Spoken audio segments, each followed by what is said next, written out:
السلام علیکم ورحمت الله وبرکاته. وسیم الله خان یم چې نن در سره د یوسف جان یو ډېره زبردست انټرویو شریک کوم. د انټرویو وګورئ چې دا یو کس د انټرویو اخلي، په هغه یو داسې کار کړی دی، یو کس یې وژلی چې هغه د ویلي هغه چې ما د خپلې ښځې سره 2 پیره ونیو. چې یوسف جان ورته ووایي چې د دې وژل دا کومه کس چې تا د خپلې ښځې سره نیولی 2 پیرې که نه 2 پیرې دې ونیوه، دې وایي مړ کول علاج و. دا ویډیو وګورئ، د نورو ملګرو سره هم شیر کړئ، خپل کمنټ خپل رایې ضرور راکړئ. دا ویډیو د سره اول وګورئ، بیا سره زه خپل یو څو خبرې کوم. ته ورته چلولو وجه دا وه چې دا زما خپلې ښځې سره ګیر کړی دي. او جي دا 1 پیره نه دا 2 پیرې.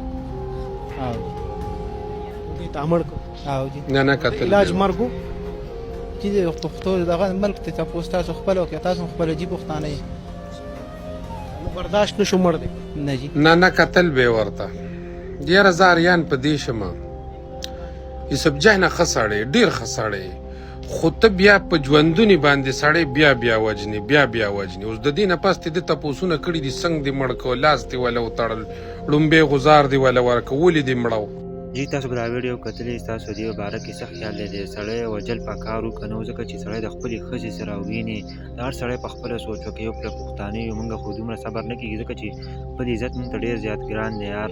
ځکه چې د یو انسان او یوسف جان په دې وخت په دې ټیم کې ډېر زیات غلط تپوسونه ځکه کړي، غلطۍ یې کړی دی چې ته داسې تپوسونه ولیکې یو کس بار مړ کول. ځکه داسې چې تا څنګه مړ کو، لاس دې ولې وتړلو او بیا داسې تپوس وکړې وایي دې علاج مرګ و که نه و. نور څه و یار، سړی په خپله ښځه باندې غیرت نشي کولی، په خپل خاندان باندې غیرت نشي کولی، په خپل مور پلار باندې غیرت نشي کولی. نو دا بیا ژوند د څه دپاره کوي یار؟ تاسو په خپله سوچ وکړئ. دا ویډیو د نورو ملګرو سره شیر کړئ هم چې ټولو کسانو ته ورسي. موږ خو برداشت نشو کولی. که په پاکستان کې خو صرف قانون د غریب دپاره دی چې د مالدار دپاره نشته. هر سړي ته د یو غیرتي کار کړی پکار چې دا جیل ته لاړ نشي، ځکه چې یو انسان د خپلې ښځې څه نیول او هغه وژل دا خو صحیح کار دی.